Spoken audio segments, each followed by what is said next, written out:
ha biko asị m ka m were ohe na wee kene onye ọbụla biko ebe ọbụla na-enweta this video biko kabarụ share ya weta na-emetụ aka na share button and also like this video.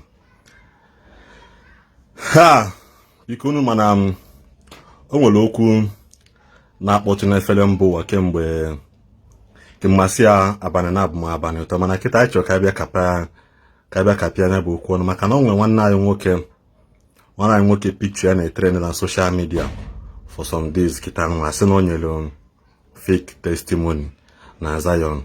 So mana after much investigation the young man si ka ọ bịa zala ọnụ ya. Ọ sị na ọ bịa zala ọnụ ya nwa ma ya ji wee pụta na live n'ụbọchị nke tata. Biko bọbụ ị nọ na-enweta this live video biko kabarụ share ya maka na this live video ihe anụ ihe na-anụbere mbụ, ihe anụkwa n'okwu ị na-anụbere mbụ. So biko eji m ohere a wee na-asị onye ọbụla ma nwoke ma nwaanyị kabarụ na share this video na also onwe ihe ọbụla ịchọ ikwu kabarụ iti ya na comment section, tii ya na comment section because na anyị ebido nabataba ndị mmadụ and questions concerning this issue maka na ọ nara afịa arụ ebido fiaba arụ maka na ọ bụgoro onye ọbụla chọrọ igbu egbu ya bịa zala ọnụ ya, onye ọbụla chọrọ igbu egbu ya bịa zala ọnụ ya. Biko aka jikọ ohere a wee na-eche nwanne anyị nwoke ka ọ bata na this video because na ọ sị na ya bịa n'ụbọchị nke tata ka ọ bịa zala ọnụ ya, mana anyị na ha echekwana ya. Mana before then ka anyị kwube okwu dị oke mkpa. Unu mana mgbe mbụ na ọ nwere nwanne anyị nwoke bụ abụkwa na onye obodo because na that video bido bịa circulate be mgbe onye obodo bịa post ya na-asịkwa na the young man nye fake testimony na Zion.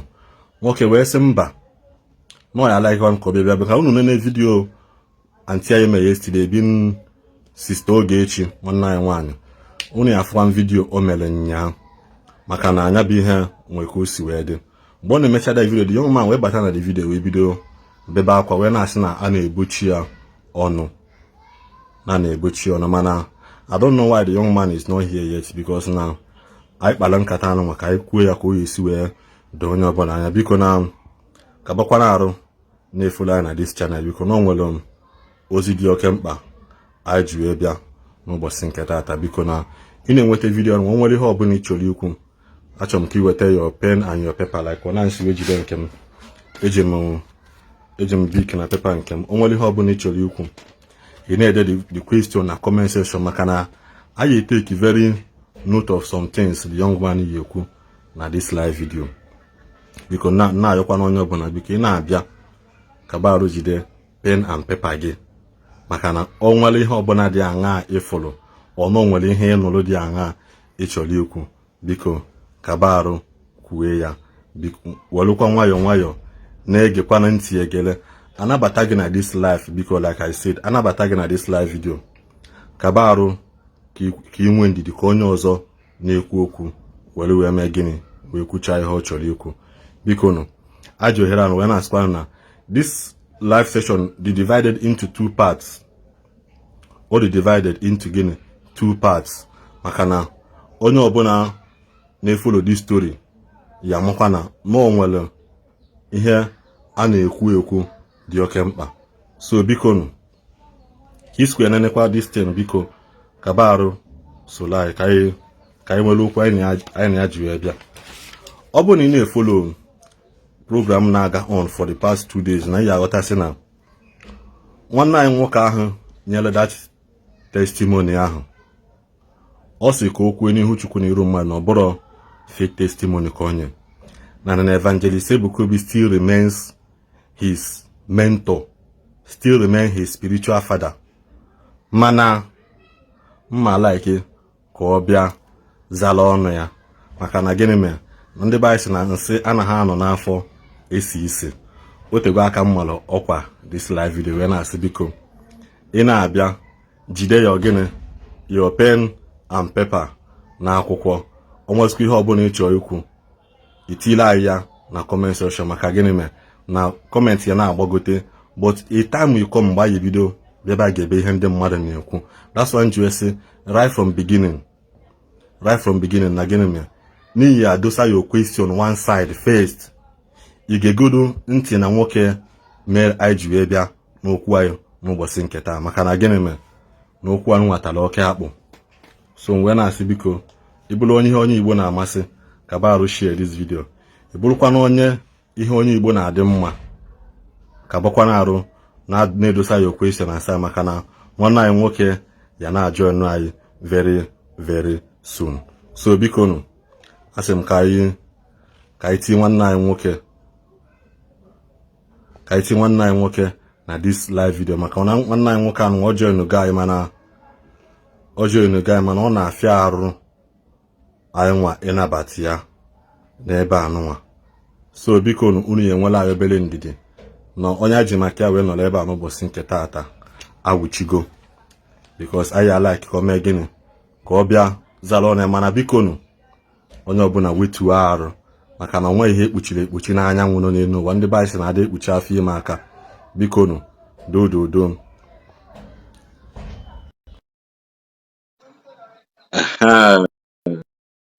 onye ji maka ya aya ha anabata ya na this live video n'ụbọchị nke taata biko nwere na anyị ndidi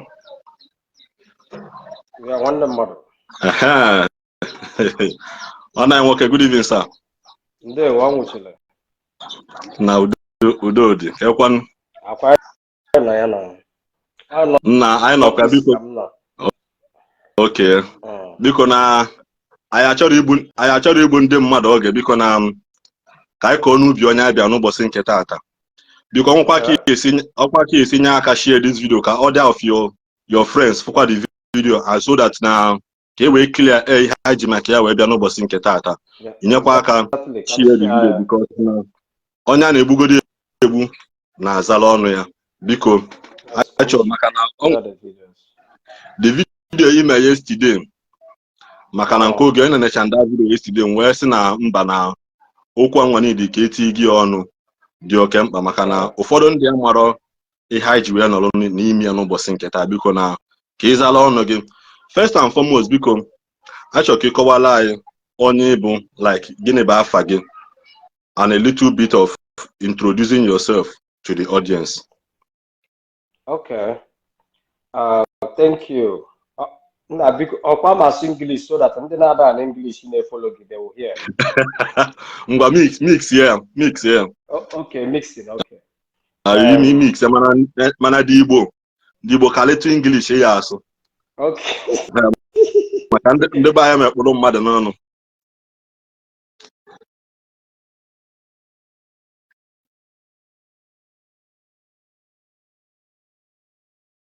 Sa network gị dị bad na ama anụ ị na-ekwu.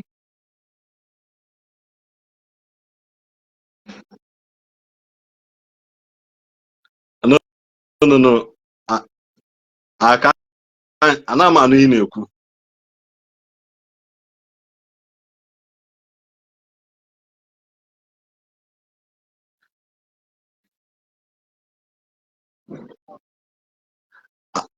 Ana ama anụ ị na-ekwu biko ọ bụrụ ọ ka mma ka ịpụ ọjọọ nọkwa because na ya na ha anụcha ihe ị na-ekwu biko ọ bụrụ ya akawa send ya another request ka eme gị accept n'ime ebe ahụ biko ọ bụrụ na anụ ihe m na-ekwu try ya na comment ya ka mma na ihe anyị na-ekwu ọ na-enwekwa ka ọ bụ na ọ dị issues from my own side ka mmalụkwanụ biko dododo ndị be anyị.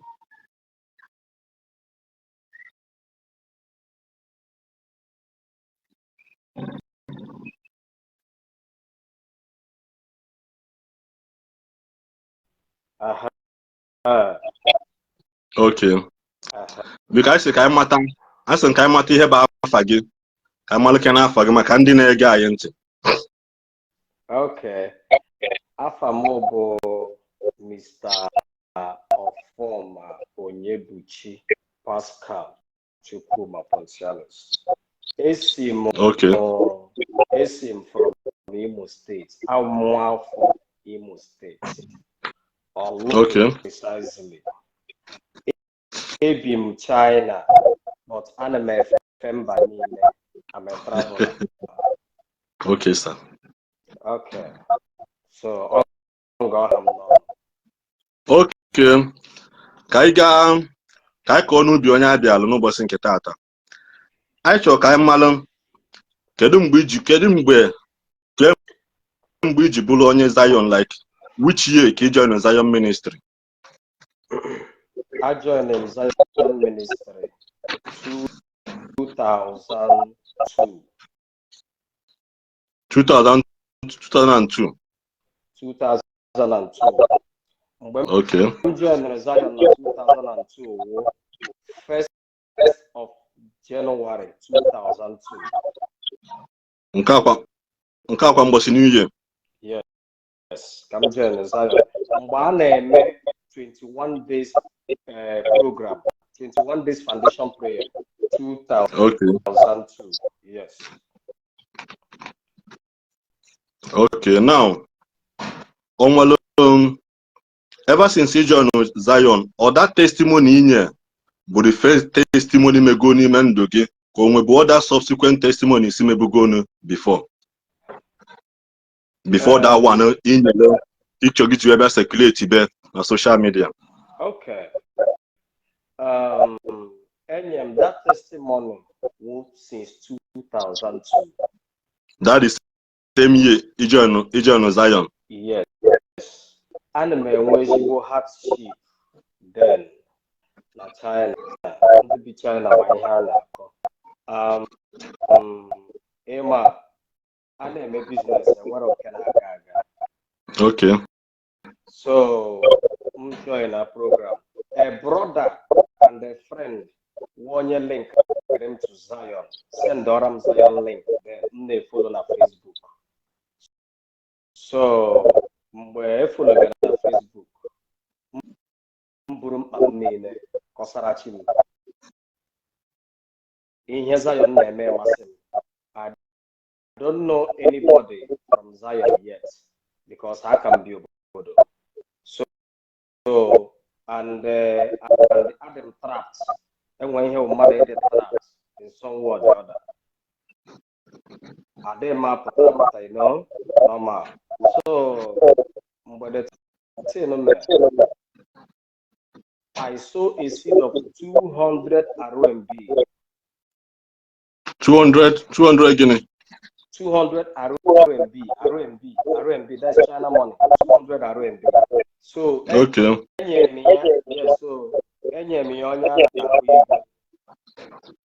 Onye na-akpọ igwe dị Shanghai ya kwegara m na Zion account na naira all seed nyere eji m ya so seed of ihe m chọrọ ka God mere m. You getting it? Yes, sir. Yeah, so after that on that 21 days prayer program on 7th today eji m obi m niile na-eme ana m akpa ya dry onye na-achọ ihe onye dị hungered of something ọ na-achọ ga-eme everything for the breath ọnwụ. Okay. So on 7th today that day Ebuka mentioned all my name. Our great prophet Evangelist Ebuka Obi mentioned my name. You can go and verify that the prophecy. Onye, God have heard your cry.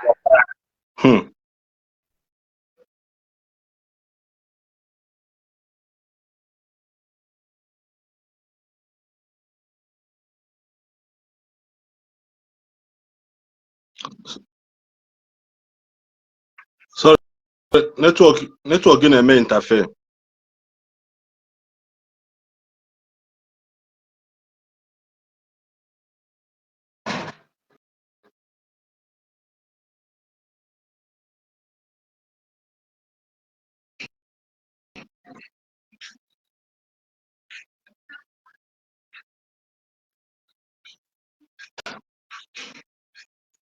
Biko ọ bụrụ na ị ya apụ ka rejoin anyị back because network gị na-enwetu small challenges.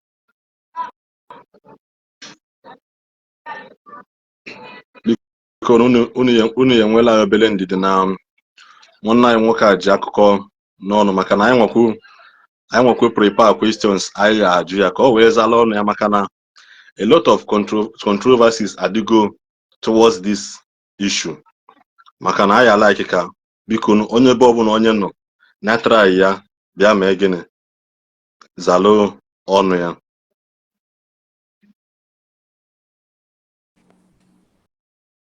Okay. Sorry. Yes. So, but the team name, our spiritual director mentioned my name. Remember, okay. I said, and we were on him for before. I don't know anybody from Zion. Apart from Nigeria, I don't know anybody.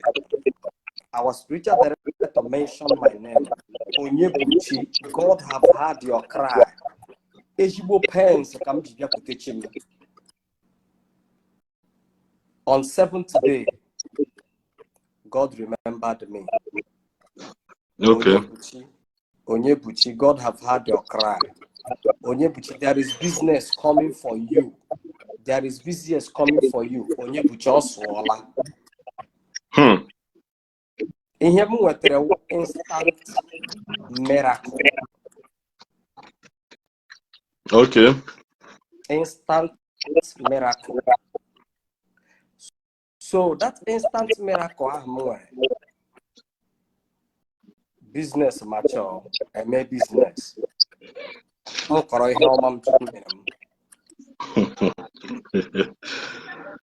After everything, Mbata Nigeria.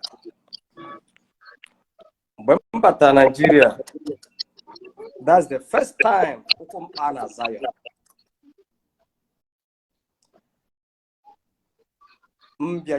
My testimony. Gwaha my testimony. I got Tonya online. They don't know me then. Nobody knows me. Okay. My testimony. Tonya online. I confirm Moya online. My testimony. Ndi by EMG. They should be happy that now evidences in life. I have all my evidences everywhere, so that we can verify and confirm. Okay. So that testimony really boost my life, give me a great breakthrough. Follow Zion. What a strong Zionite. Till now, we are talking. Until tomorrow to come, the next 20 years to come, I'm a true fine Zionite.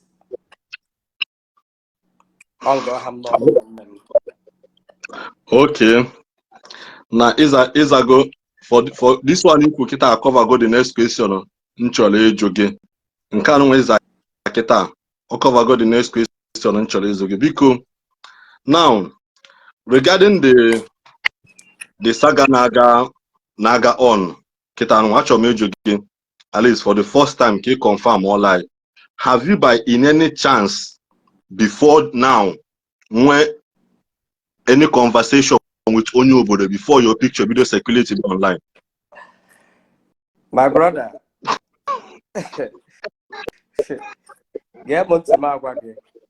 Okay. For my life, I have never seen Onye Obodo before with my two eyes. I don't know Onye Obodo from Adam. And what do you know Onye Obodo from before?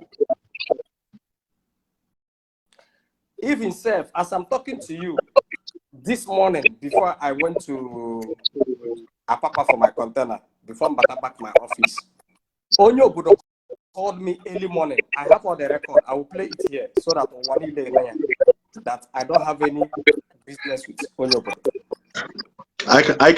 I can elude here. Okay. So anything concern me, concern Onye Obodo. I'm not Onye Obodo anywhere So today, God in heaven and God of Zion bear me witness. So today, will be the day. Onye Obodo called me on phone. Otoshi went my number, I don't know. Yes. Okay.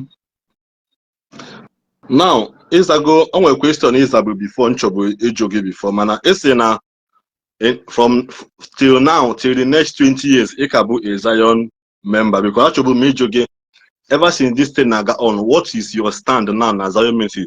Does it have to do the fact that your stand has been shaking because some people are saying some people may keep saying that their trust has been betrayed or na hamaho no kodi ha no wade man ebe na Christianity and when they are baby Christians or a little thing can decide to shift their attention from maybe happen before.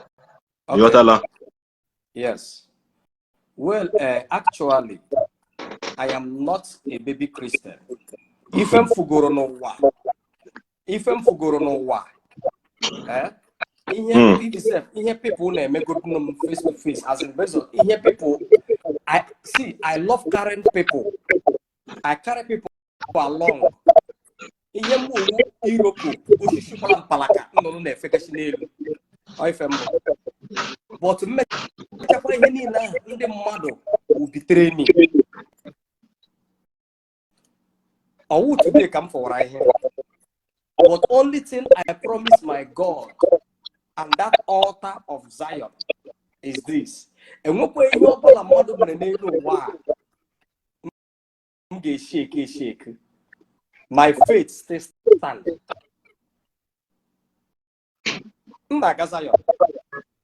Okay. Yeah. Because because yesterday he made that video. You go see even your personal altar na video. And you go see some of the prayer books in the Zion that which shows that now Ekaboko is a strong Zion member. Yes. Ever since this thing on when they na akọwasị na ihe niile abụ ihe emele arrange no cook up stories in order to kodukwa ka asị na abak Zion up because mana okwu gị this issue of your picture na circulate online follow in line with issue of this woman kwa na trend kwa again go so mana ebe na check ka clarify you ofu ana jump kwa na ofu ndị mmadụ we na asị na maybe na ana achọzi ka nwa ka esi wee divert ya okwu anụnwa o nwere ka ihe esi wee gbakene ndị mmadụ okwu regarding Zion ministry because you are a living witness, you are also a living testimony to the things that has been happening in Zion ministry also. So o nwere ka ihe esi titu ọnụ na nya bụ because na abịa ka ekwu bịa na because most people na believe na anybody ọbụla ti microphone n'ọnụ wete kwuo okwu anya sị no arrange na-emele arrange kpọta mmadụ na onwere onye abịa identify nwe onye ha ahụ mere mana o nwere ihe ikwulu nya njiwe pay isi na ya your reputation is at stake because na people mma gị na-akpọ gị na phone na-asị gị why gịnị na-eme nna can you be able to clear yourself na this kind of thing because abịago mbịabịa jụọ sị na okay onye bi n'ụdị ebe a ego one ka a ya akwụnwu gị ka ihe ejibebe mee arrange because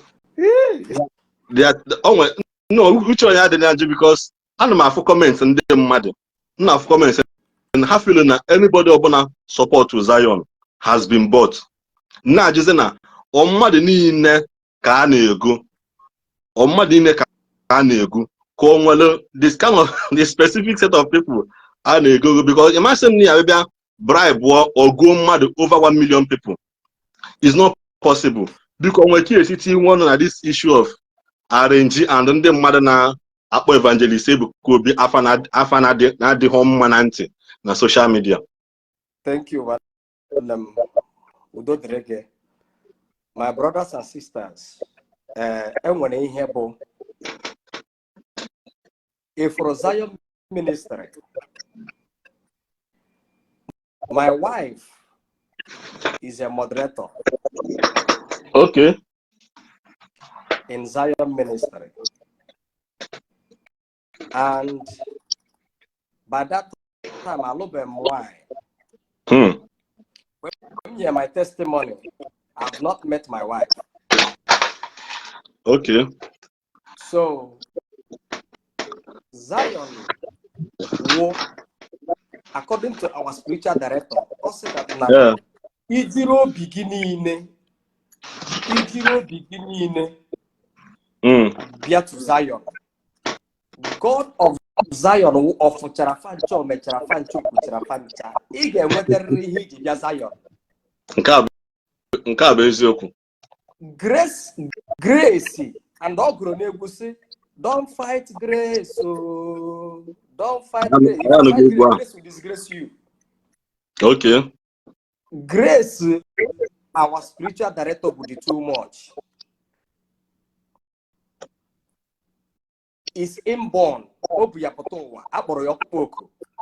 Okay. Zion can never, ever do anything called arrange.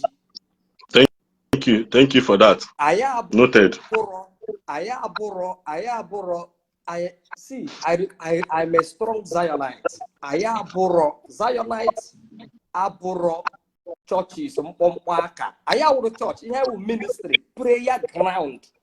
Thank you. Come and pray yourself out. Thank you. Zion,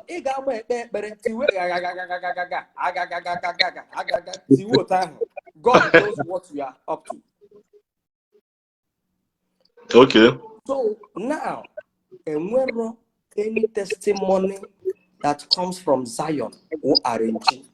My wife is one of the moderators. I'm not saying this because of one of them. No. I got to do process. A screen it again. I got to na there or office America too. And our prophet mentioned all your name online. That testimony, I gave you more some people got testimony because of okay, for example, now my own name now Onyebuchi. That's my testimony now, Onyebuchi. Now somebody she from nowhere because of Onyebuchi. See your own testimony. Yeah, there's Onyebuchi. Onyebuchi. Then my I get leg on your dignity. I got find out. Zion media team. Now, Lolo. Zion moderators are working. And what anything for those Nadia Zion with Obi. And when Nadia Zion is social. And when Nadia Zion to do so many things. But Zionites can never be a place of RNG.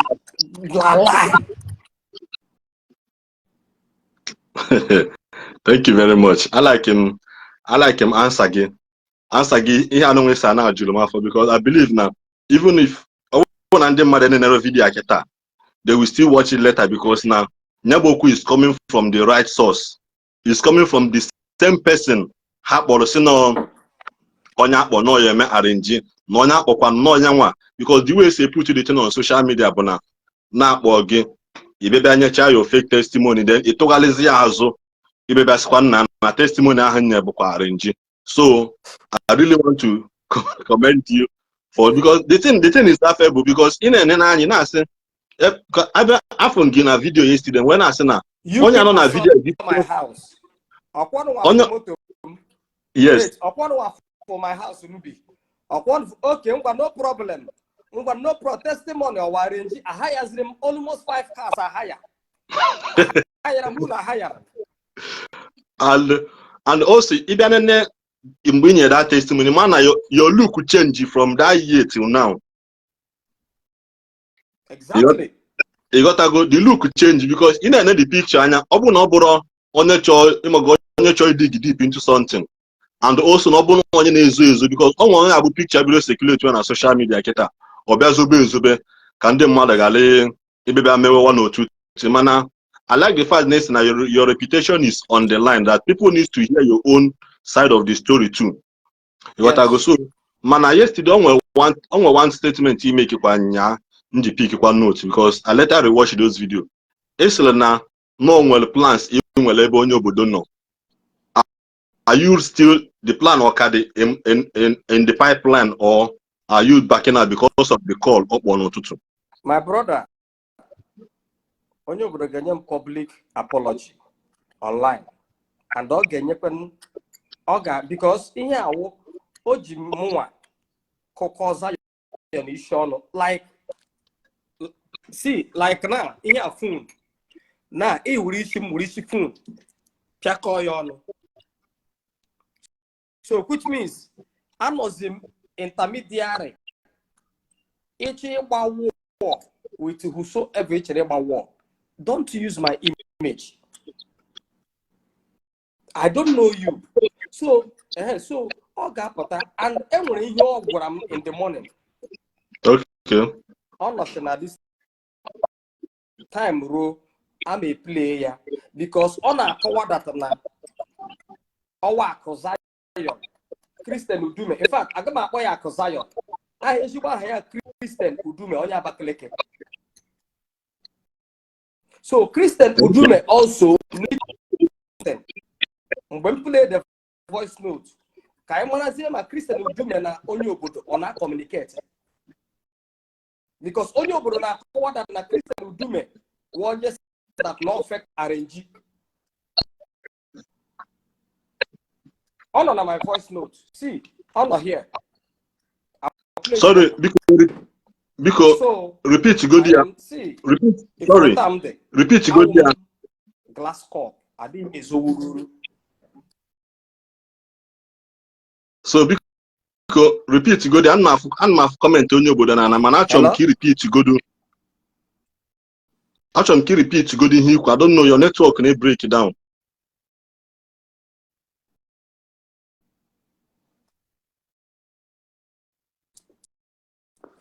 Okay, can you hear me now? Yes. Yeah, only he quiz in Onye Obodo say something because I'm repeat that part because network get bad.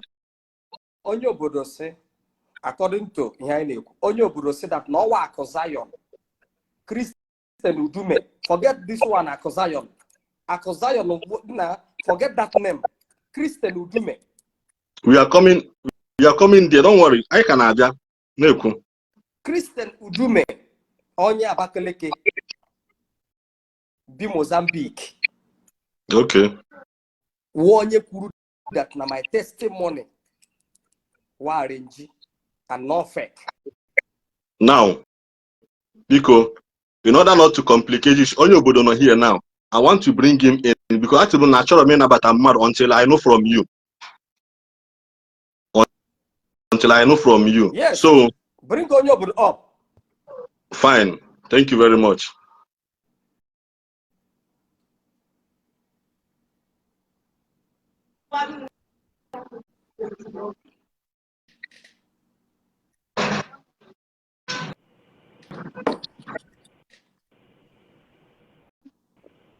Onye Obodo, good evening, sir.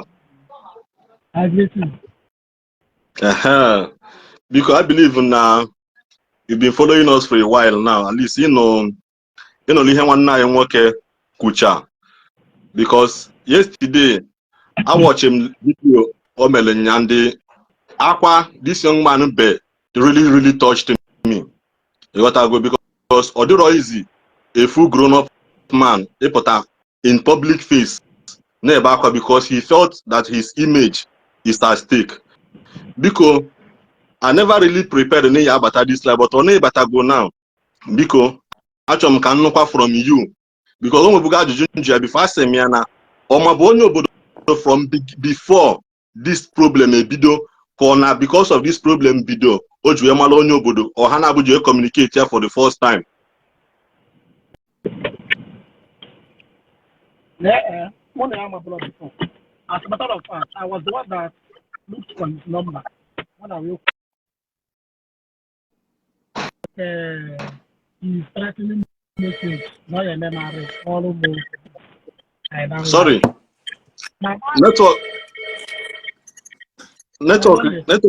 Network gị na clash. Na-ekwu. Okay. Mgbe ọ nwe ihe ikwu before then isi na mmadụ ya eme ga arrest kwugodi ọzọ. Nyawa na ebe a. Yes, because I know yesterday. But mistake ọ bụ before abata that life ọ bịa mee ife afọ. Akụ Zion.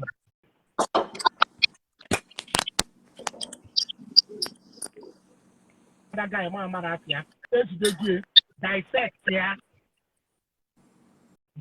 Akụ Zion kwuru no arrange no fake testimony ka onye. Nyawa public apology for it's not fake testimony. Ndị Zion confirm no fake testimony ka ị ga-anyefa. So which apology am I giving you? No, Chelo. No more than no, because now Onye Obodo now abịa ka ekwube now. This young man no long before his picture video may appear on your wall for the first time. So now Ndị Zion supposed to yes. After that post to Chaya, okay, to post to the posts are there. Going as when I scam on them $80,000. And in the on the Zion view, even among Zion. Man, if you're a Christian. If we're a Christian now, we are not talking about Zion. Yeah? No, we're talking about Zion because on a Zion can hear that prophecy.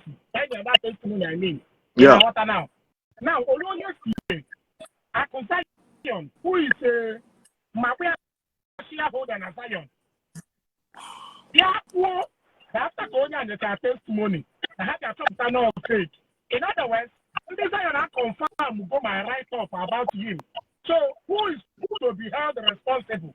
More on this Zion, who that you on the fake. Other than this Zion, they are said the overall against me.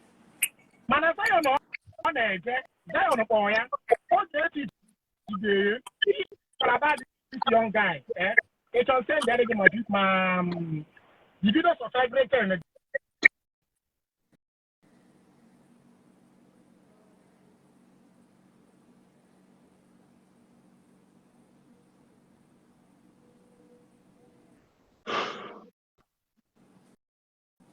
Sorry. Onye Obodo network gị na-break yo.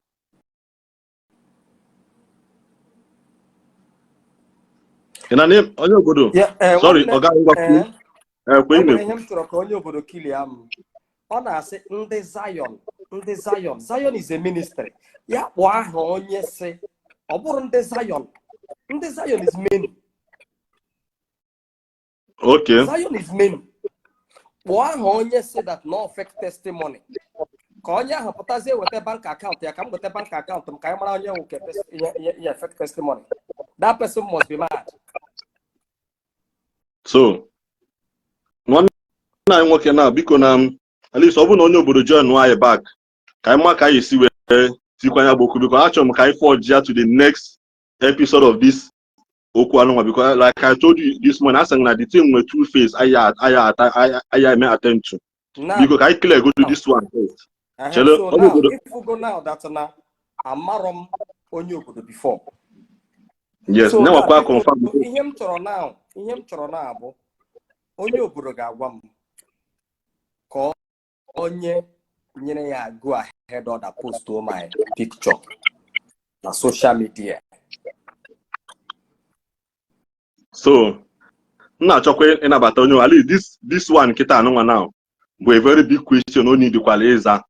I'm trying to add him up again mana na ọda anabata. So one night nwoke now can do that question aside. Ese again onye nyere ya order he post your picture online. Yes. Ka ebe oshi wete my picture post to.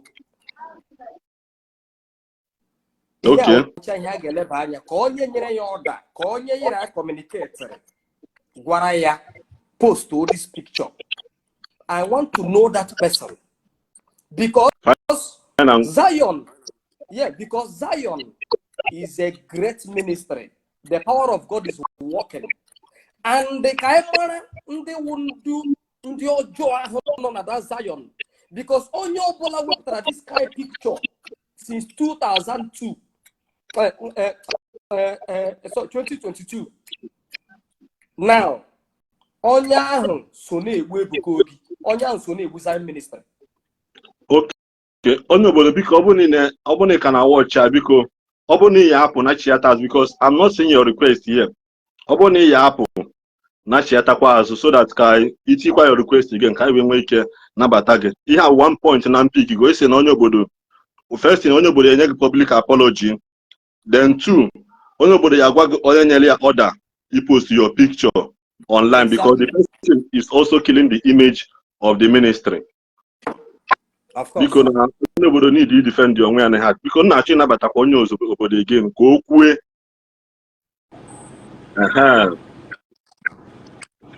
Sorry, my brother. Nanya,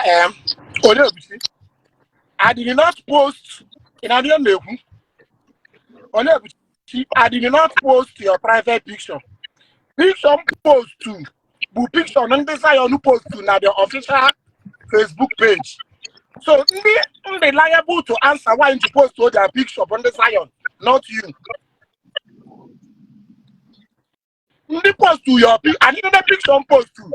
Here and the Zion card, if and the Zion the near, a screenshot to ya. Hand on the Zion of the other. Go from Zion page. Can you upload that picture? So I don't know your personal picture, download your post to. Only when that content you post to the Zion, not you. Maybe not the Zion is the content, I don't know. So I don't know what they are to why you post to their picture. Even on the Zion, when I write a report to that picture, claim all their content, not mine. I think you need to go and clear with me. My problem with Bondi Zion, no, not Onye Obodo. When I called you in the morning, I told you, I sent you everything they said about you online. Everything I could Zion. Okay, J Park, now the other guy, he put for mafia the other. You have Bondi Zion, not Onye Obodo. They say you are a criminal. You don't know. Let me come. Okay, let me come. Onye Obodo, thank you very much. Ihikuru. Yes, on a page in the Zion. If you were the distance, good.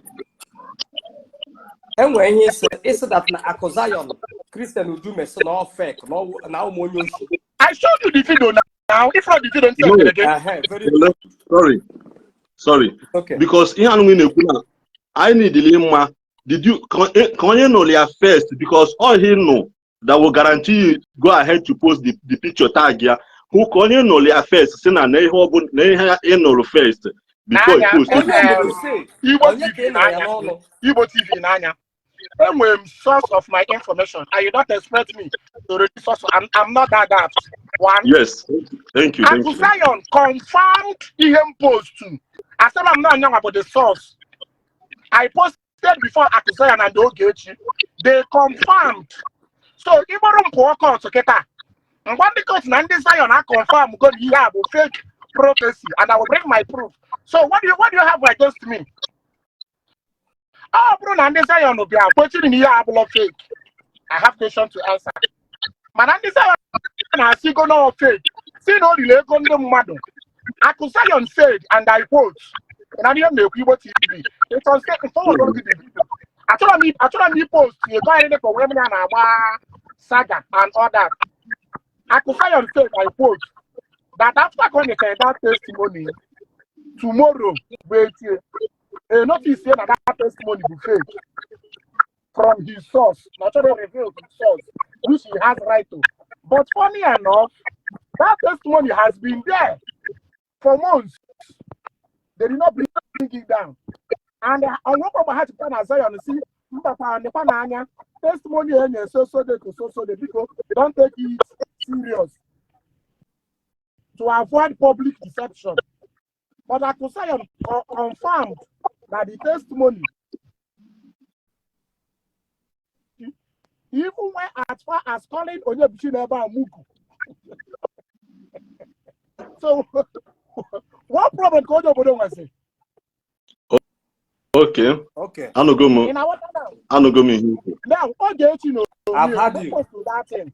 Ogechi no me. Then I post here. See what picture? Sorry. Ogechi, and I give permission before you see your picture. Oh, no, Ogechi called me. Can you hear me? No, network at the bad, but no, I can hear you. Ogechi called me. I know Ogechi Kuru with my family. Ogechi is an accusation. Ogechi reached out to me. Ogechi Kuru. When? Accusation. Hold on, man. Ogechi is an accusation. That Nayawa only out to fight in your blow and the game bring Zion down. Okay. Which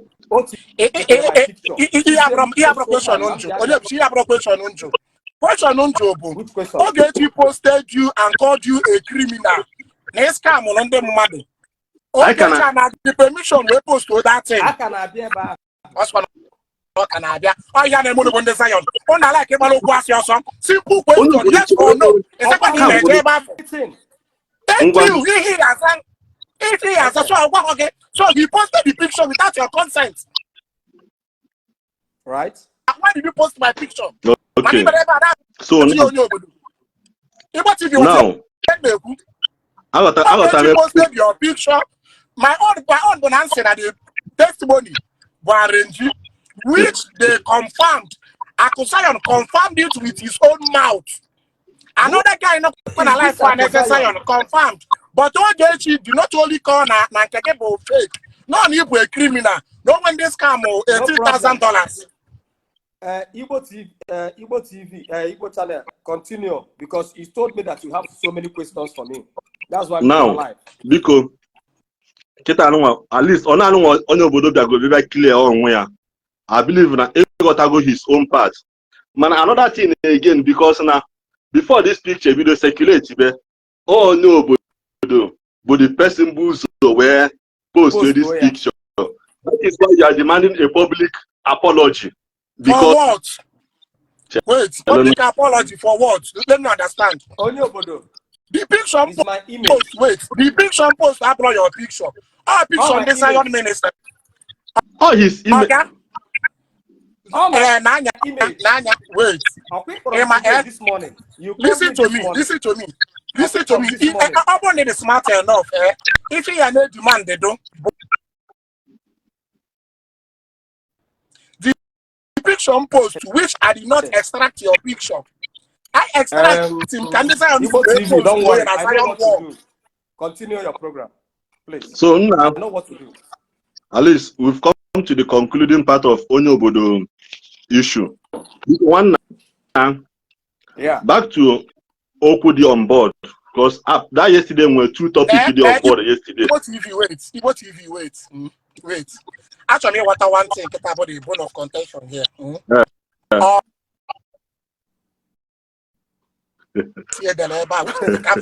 I want to understand. So can't get the bone of contention. No, only he could because I'm not me he could repeat it because network will be freezing. I think I'm married here with the problem ever. On the post to picture or the caption and the write up or the two of them. So Kamaru I have to say the apology. Kamaru came out so can't get the problem. Organic demand the apology. Number one, nobody. Sorry,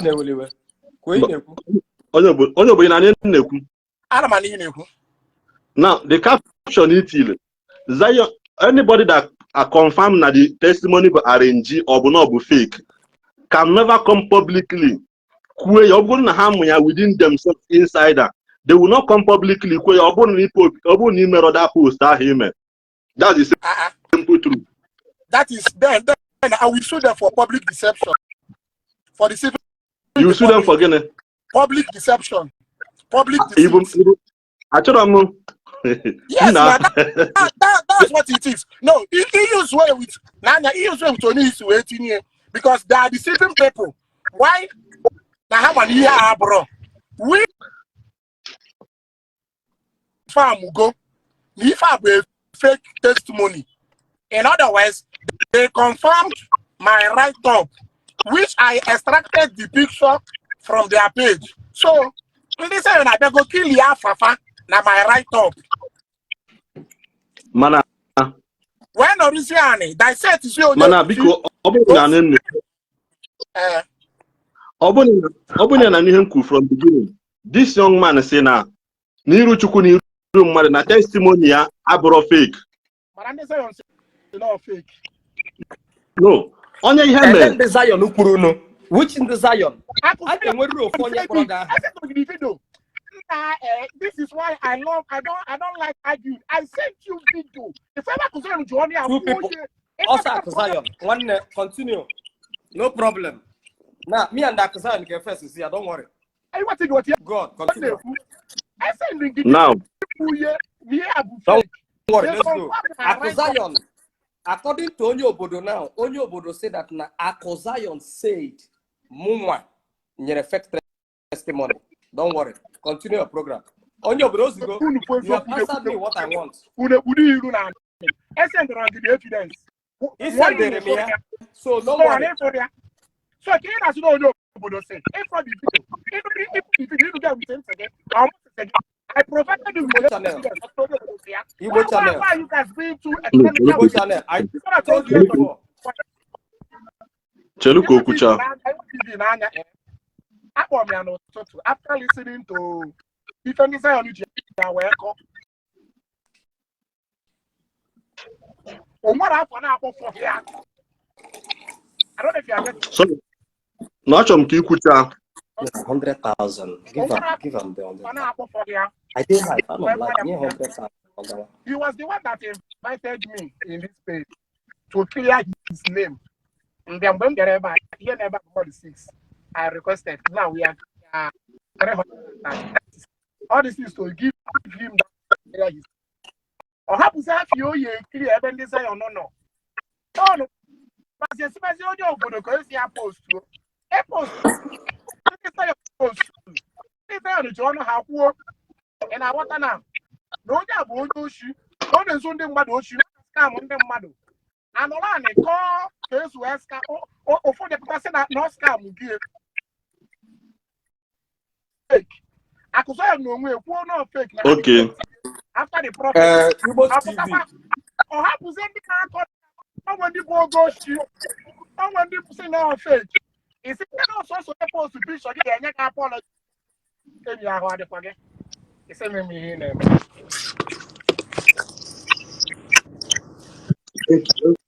Thank you very much. Alugomu Ihikwu.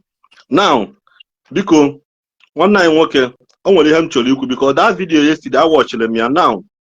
Because I want him to go personal encounter with Zion. I'm not if you name you go personal relationship with him before. Gina na ba go personal something before.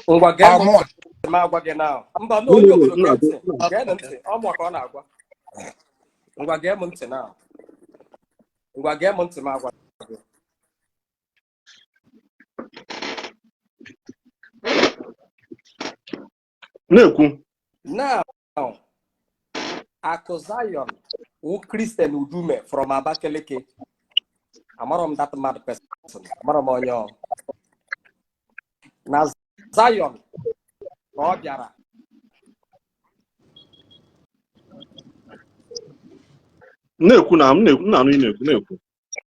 So now Zion come matronyo. Now, on aga, any my testimony. Any my testimony. Ya for two Ishi, Pulo, crowd. Many men from China bidrobia Zion because of him for about Zion. Now,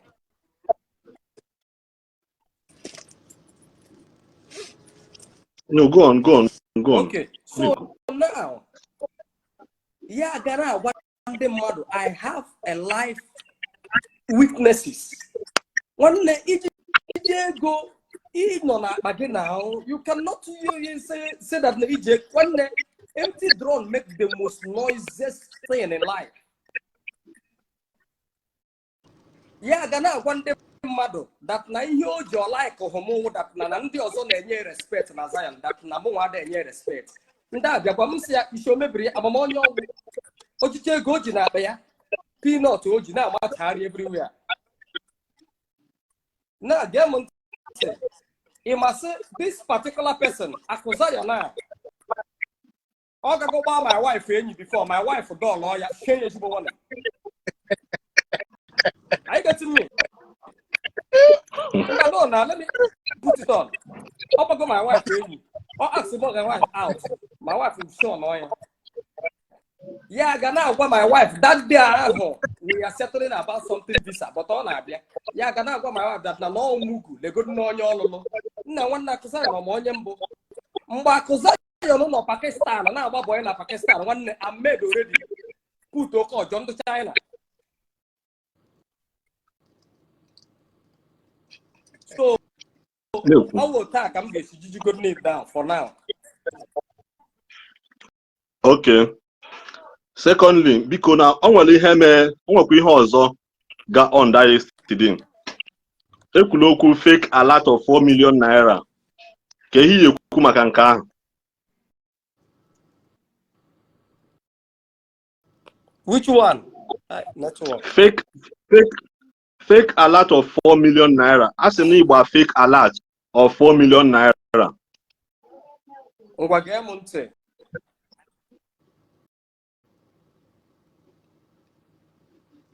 Let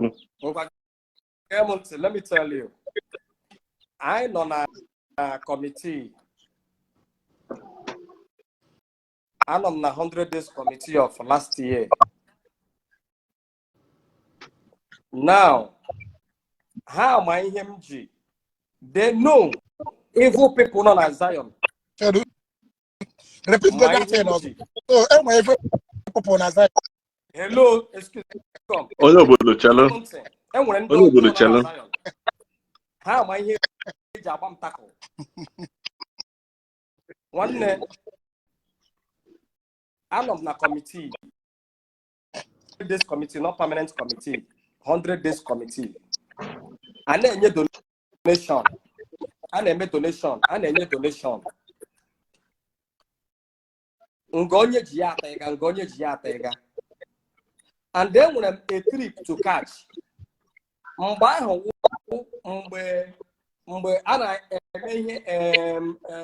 a changing of new currency. Bank never shake it. Everybody never shake it. 4 million naira. 4 million. Transfer.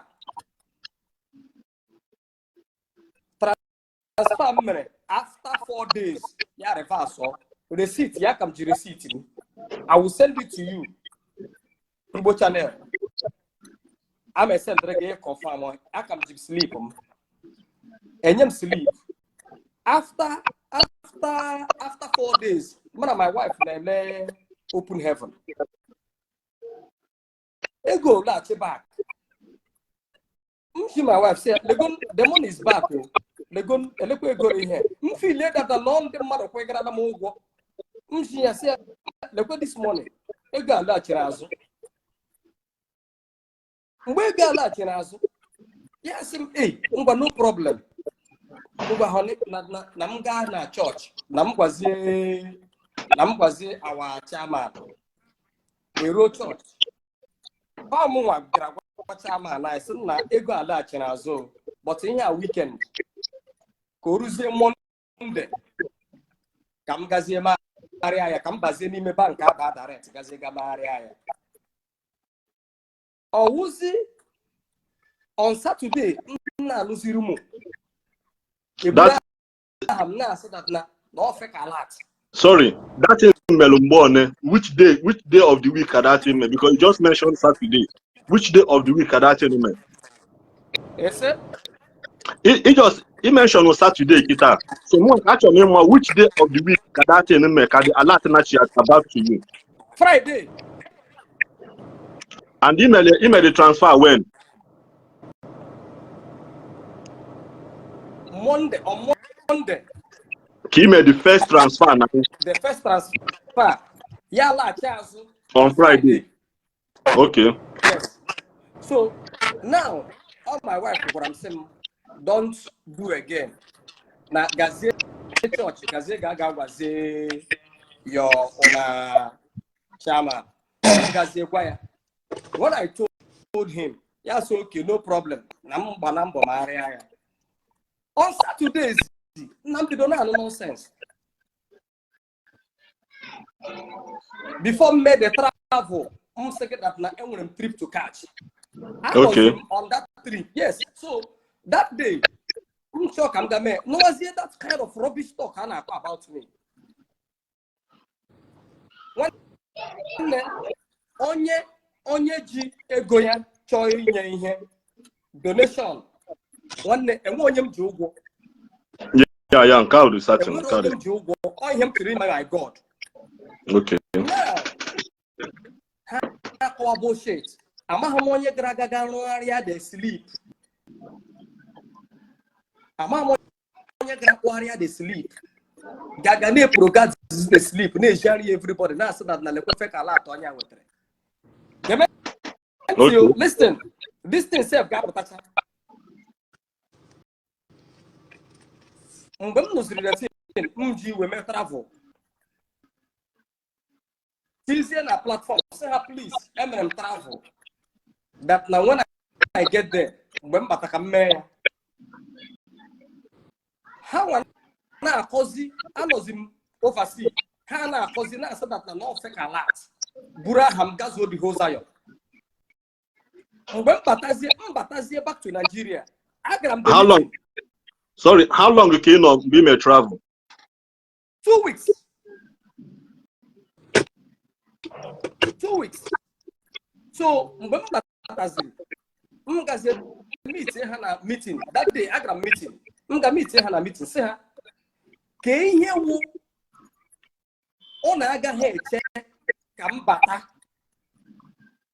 Can Maria the transfer or come with a cash?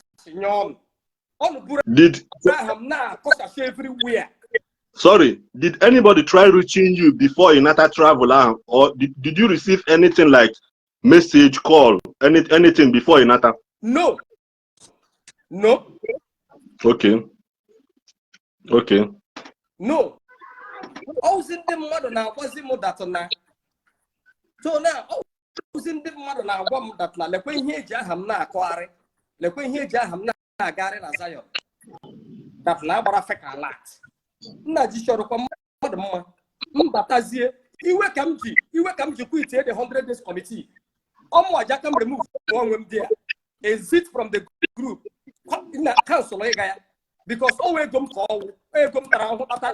It's between me and my God. And one year see. No one and 1 year 1 naira. Wait to your temper. Just no. So after everything, Ebura got everywhere. Now, during the time of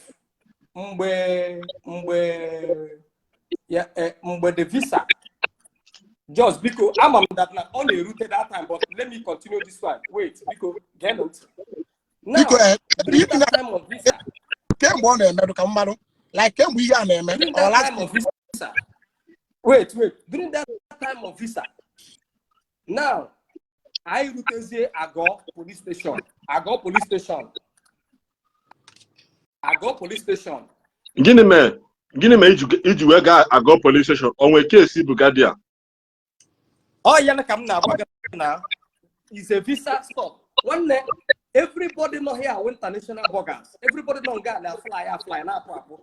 Hello to mother, can you fly to country in Amaro, in Australia? And I said that you don't want to meet any immigration. Nature can fly to Bukogi, the country. And Mba. Very good. That's the guy name is John Paul Aseka. No, Asidike.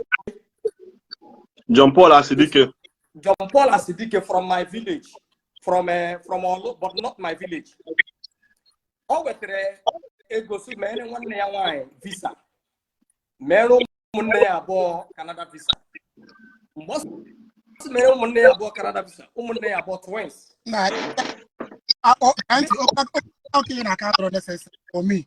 We are talking about the case with. No. Hold on, no. Let me clear myself. Hold on.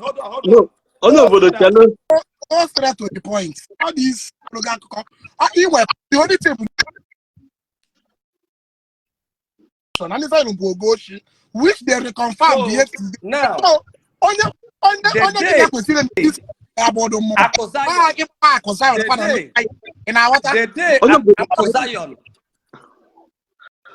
Obodo chele anyị ekwuchago your own talk, anyị anụghị ihe i kwuru. So your own issue mụ na anyị na-aga enwezi ha na gị na ikwu in terms of this program the consign now. Anyị na-aga enwe cause ikwugo ihe dị manụ chọrọ ịnụ. Mr. Onye Ebuchi, it is satisfied with Onye Obodo answer, abi? No problem. Yes, I go satisfied. It is Biko. Thank you. I was speaking log out now. No problem.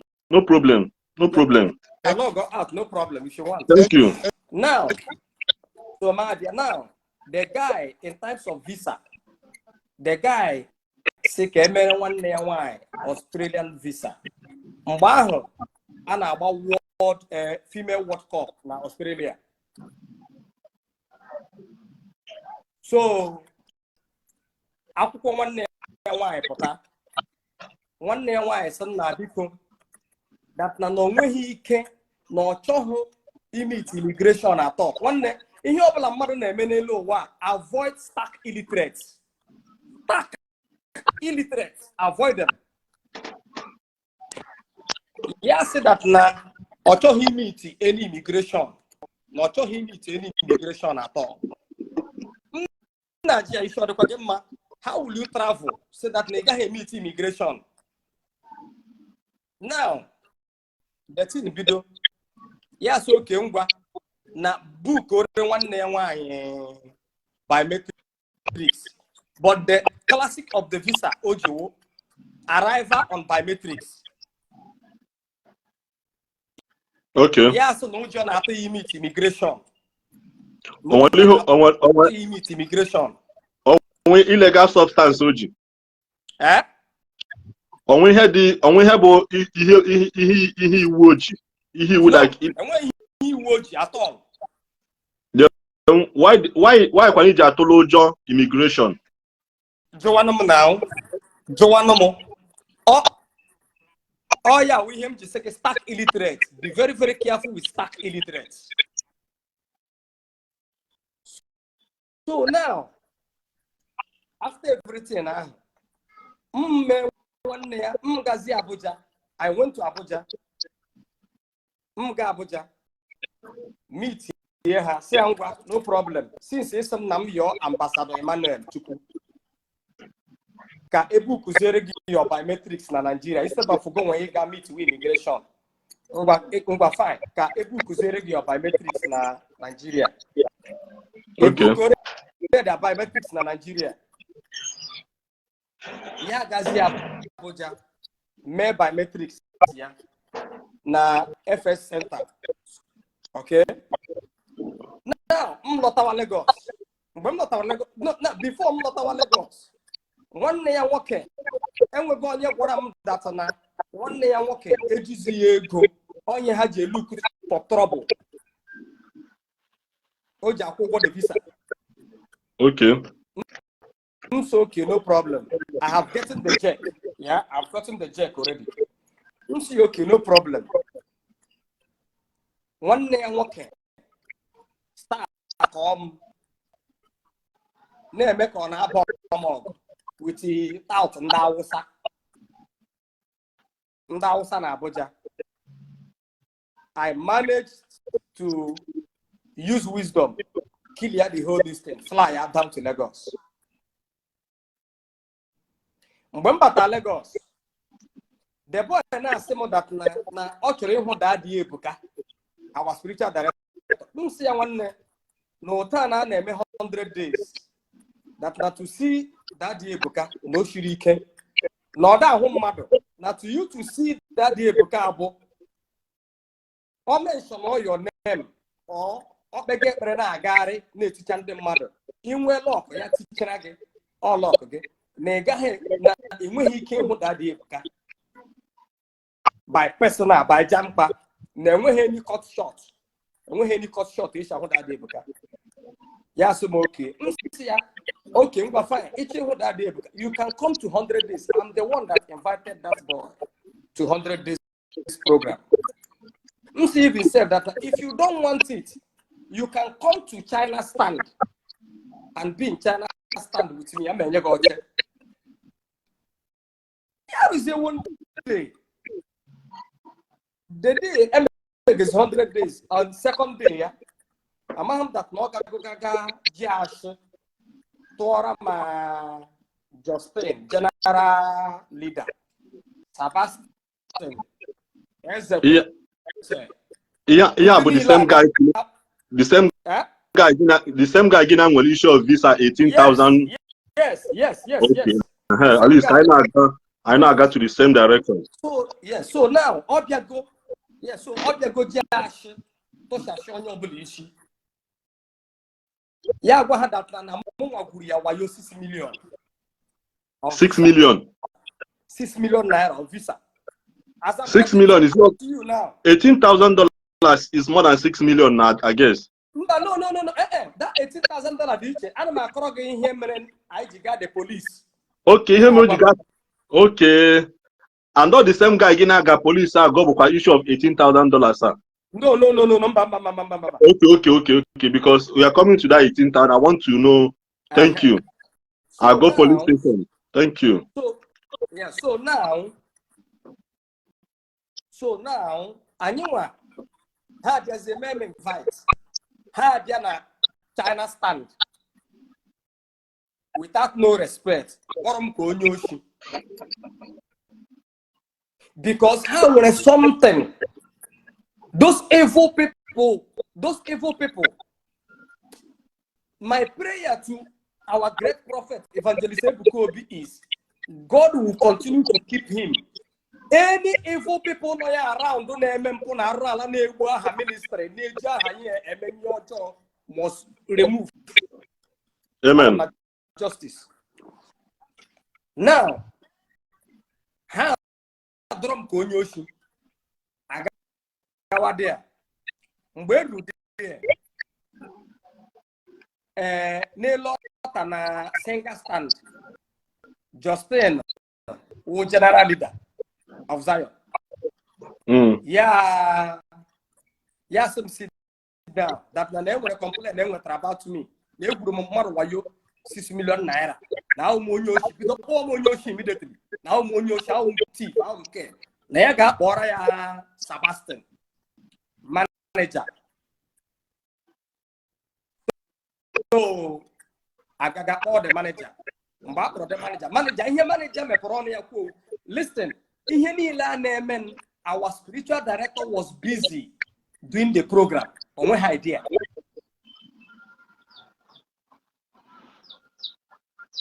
Now, manager that day. Yes, I am moving today. I get you mega. I never get it before. Yeah, but the same incident to your picture. Do you ever see CCTV camera? Because I'm still coming to that aspect. CCTV camera, nothing like CCTV camera. I'm coming there. I'm coming. And we're here at CCTV camera. I'm coming. Now, okay, sir. Now, my has office manager. I got an office manager. Mbaru office manager. But before, on our way going there, manager was Sebastian. Justin.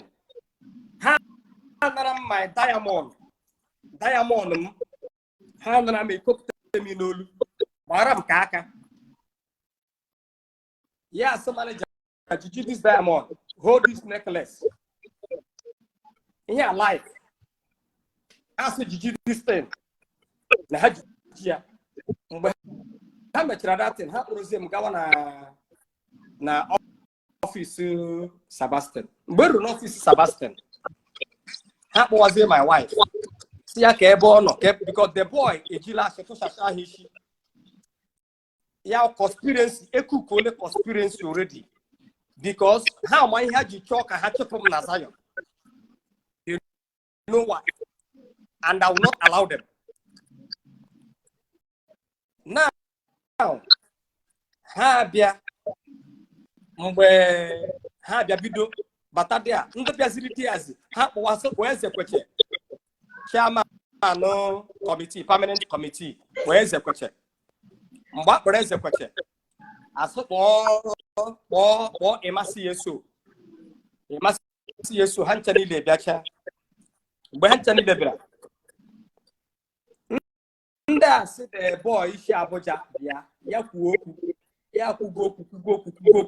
Togash. These people did not allow me to talk, and these people did not allow me and my wife to talk.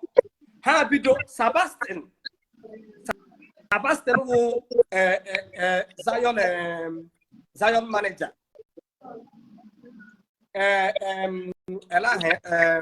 Justin hold my hand and also. Justin hold my hand and also. Sebastian wanna come. Sebastian now come up, start beating me up. And they slapped my wife, start beating my wife up. How Zion, Sebastian and Justin told Zion that they should start recording this video. They should start recording him. That we use this video against him. Name office. Very good.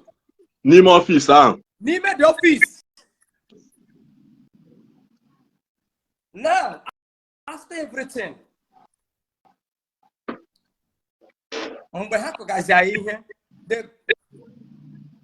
yes. So, Mbahako Gazi here. 4,000. 3,450 euro. Nona bamo nyanya.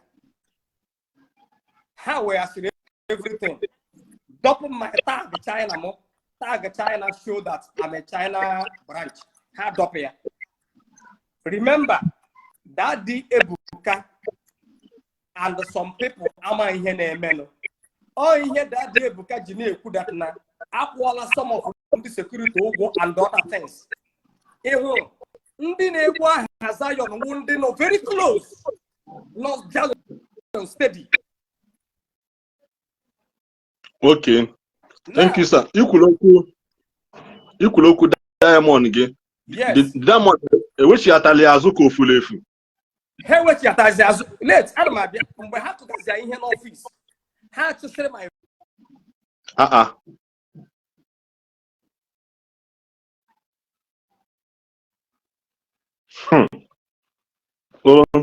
Biko ị na-enweta this video biko kabarụ na-eshare ya because na okwu adị na abụọ.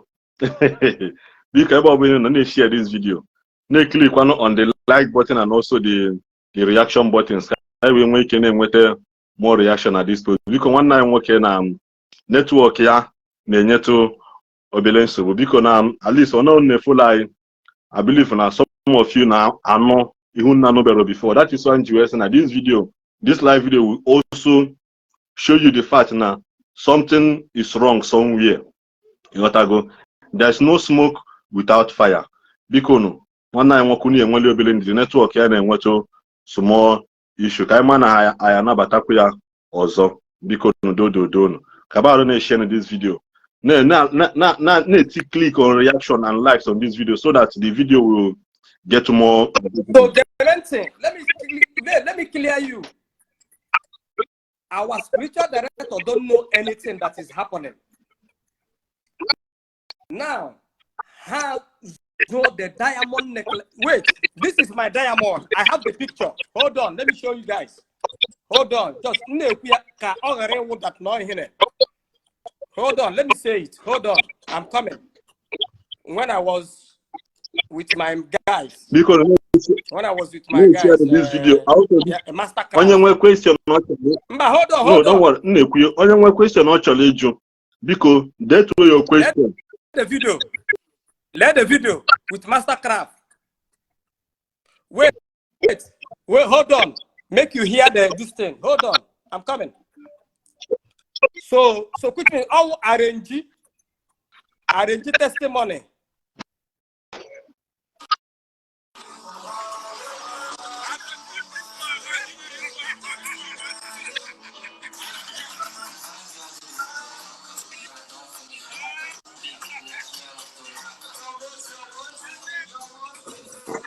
Okay. So that is my diamond I wear on neck. Let's look the video. Wait, this is the picture. To avoid this, that now we here. This is the picture. This is my diamond. Okay. Let's go test. Hold on. Okay, my wife, the diamond necklace. Here, diamond engagement. Hold on. I pray making the here. Okay. This is in one test here. Enough here. Enough here. Yes, sir. Good. Wait. Let me show you my own because I like being proof. In your plan, so I would tata. Imana, we are heading somewhere. So actually, yes. Okay, fine. Okay, no problem. So then, people are letting carry the way. Yes. How was your police? Police. I believe that Nigerian police also back because I that picture. No video see the thing.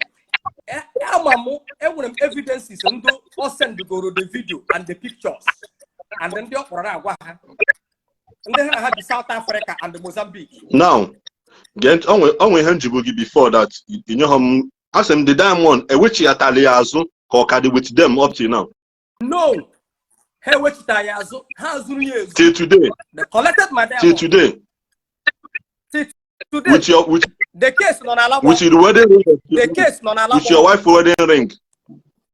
Yes, the case non alabo is in alabo. That is okay. So now, after everything, how was the Agwo police station? Agwo police station. Yeah. Where is it there? Where is my belongings? Ele my phones. Ele my diamond. Egona di ha. Biko kwe. Egona di ha. 3,450 euro. Okay. Where is my diamond? Where is my diamond? Where is my money? Where is our diamond? Get my phone. The IPO. Now that I go when them not I had the IPO na go funani. Ama mo expect ama mo ya funani na go okota ago funani. Joy I say where is my diamond? Where is my money? Where is my phone? In your say what? Okay. The only thing they bring here is your phone. Later you go and collect your diamond from them. Okay, no. Na police station. Na police station in the sense na return that belongs to you in a police station. Of course. Okay, the team. I'm not a daft, brother. I'm not Thank a daft. You. This case non Alabo FCIID. Alabo. Okay. Direct from IG. Okay. Direct from IG. Now, yeah. Zion, sorry, not Zion. I got my boss Zion because Zion is a great minister. Thank you. Thank you. I love that. Sebastian will manager. Do you know what Sebastian Biana police? Sebastian Biana police na go say ha. Apart from the visa stuff, I know yes, na mumwa and my gang. There are nulo Ndi Ebuka and nulo Zion ministry. Na church is a ministry.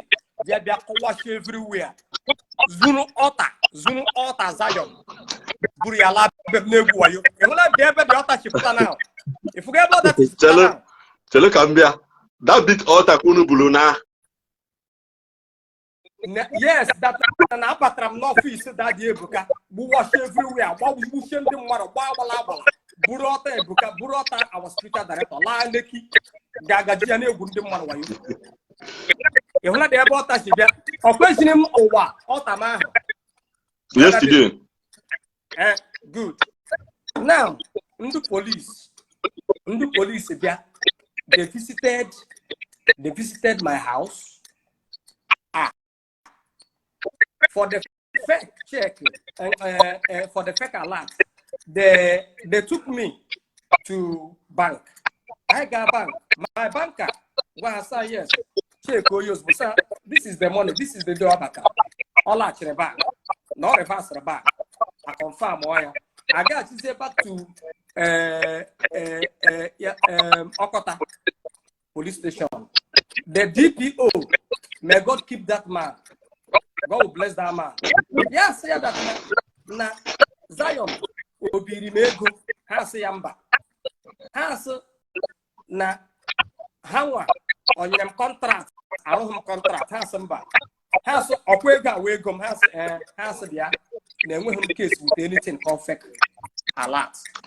No, you're to Quego again, you're to Quego. And it doesn't concern anybody. Fine, thank you. You clarify go issue of fake alert and other CCTV camera because he confirm gonna that picture about CCTV camera.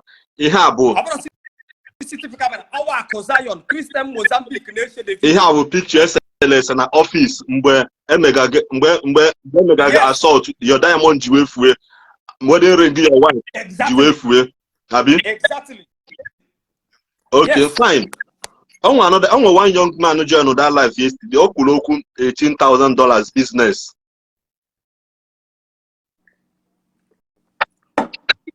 That Mugushi South Africa land you too. It's all I'm connect to people. Now get some. I'm listening. Don't worry. That young man, Ikenna Stanley Agunenye from Imo State. I don't know that boy. Man, that boy made business. Man, that boy did not call. Man, that boy Yekuroku. Na how far I made business and let go. Man, that boy Yekuroku. Onye connect him to that business. Onye na Emeka China. Obi China before. Northern Nigeria is my very good friend. Obi China before Northern Nigeria, and is also an uncle because Obi is American, Obi US now. Mkochoro here na I'm a WhatsApp call on again to hear you about that boy. Call him conspiracy. Ha potronya na bullshit konwadonya na bullshit online. That boy and Emeka Wonye and I have a business. Oboro Gewa. Oboro Mwa. If for that boy, he had no problem. I got buy the picture. Most. No, because I don't want to talk. Not like I'm not confirm because Oboro he me yesterday. Go contact them.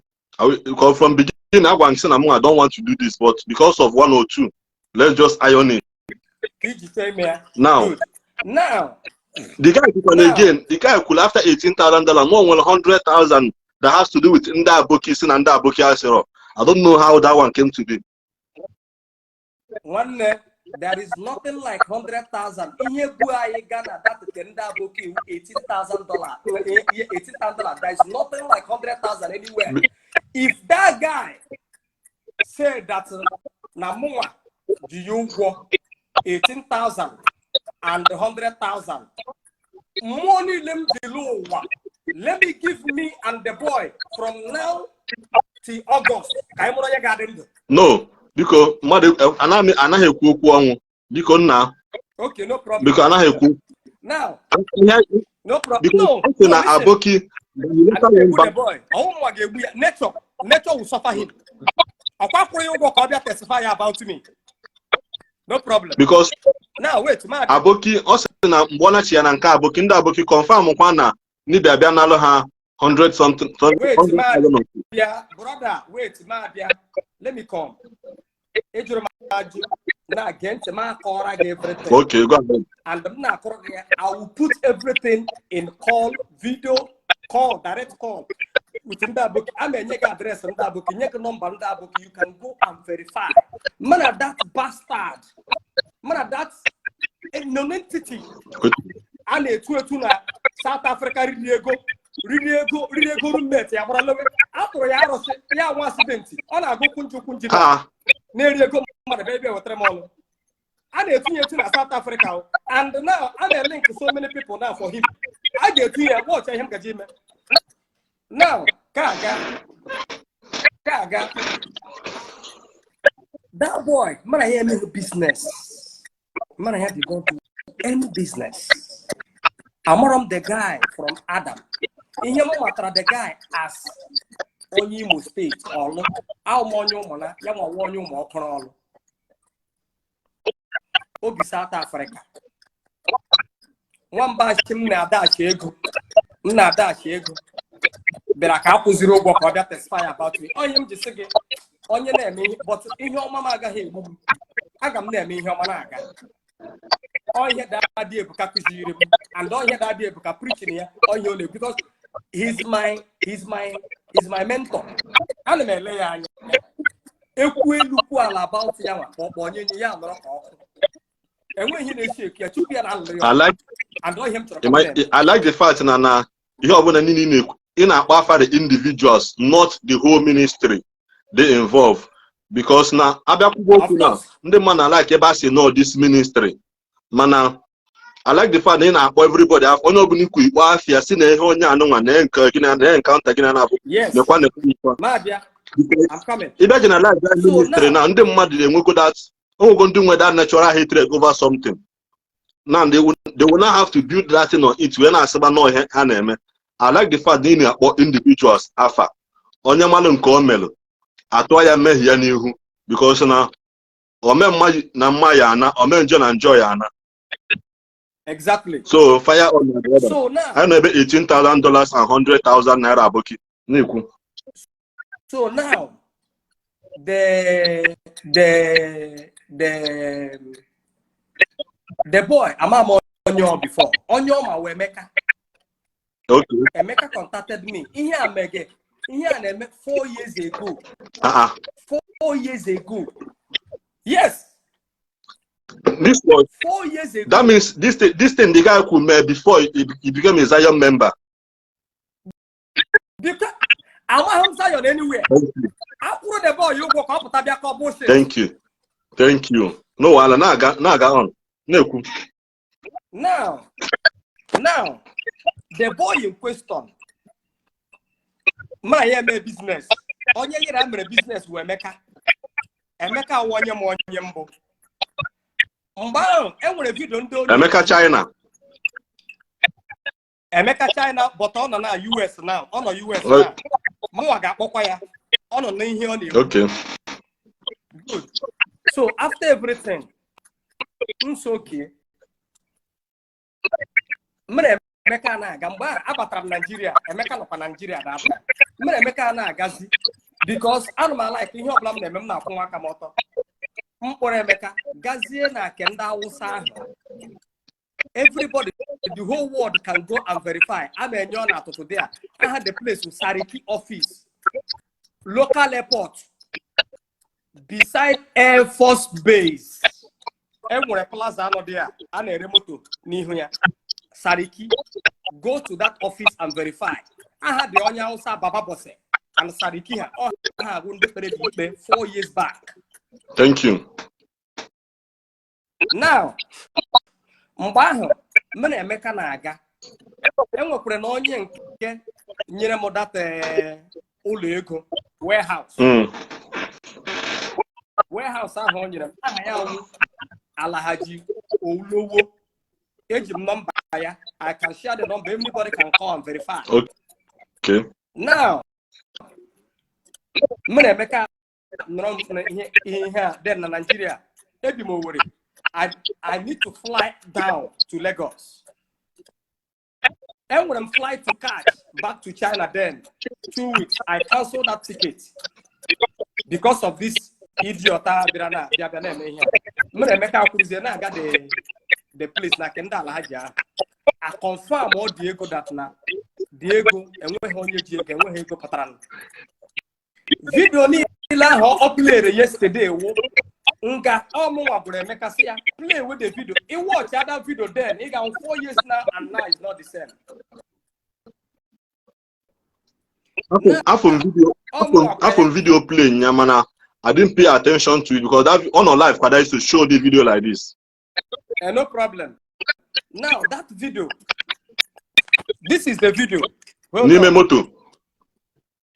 Yeah, Nime Moto. Okay. Hold on. Because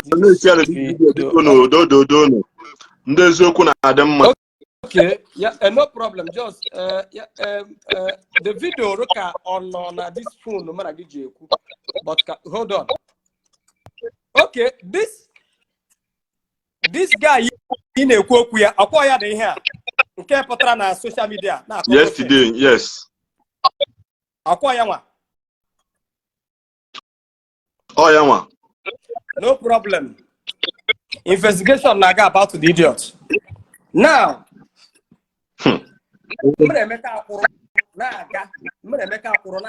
everything about the money. I confirm everything. Confirm 1 naira. If that 1 naira from business, because I don't know the boy. Emeka come business. I'm not money the boy. Business Emeka confirm on ya within the audit today that no money come out and we go pattern. Video ni le ha ene mana moto man buy no office Sariki everything and they post the guy. We send the guy did say the whole picture. That was 4 years ago. 4 years ago. At this I can't don't know last year more last 4 years ago. No, that was 4 years People should take note. 4 years ago. 4 years Thank you, back. sir. 4 years ago. So now, after everything, America lazy America, fly back to China. Nothing. Then on 2022, God blessed me. Mbatazie Nigeria. The boy from Zion after my testimony, yes. Na man am a business. No one na able me go that no get them case come here go. Na see am yes. This boy. This particular boy. This boy near going man from Zion. After yawo Ikenna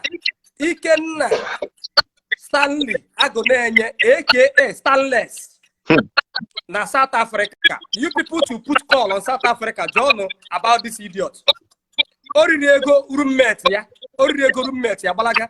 Accident onwere. With enyawa nwo. People try Yeah. People through this boy narrative. Oh, yeah. Now, after everything,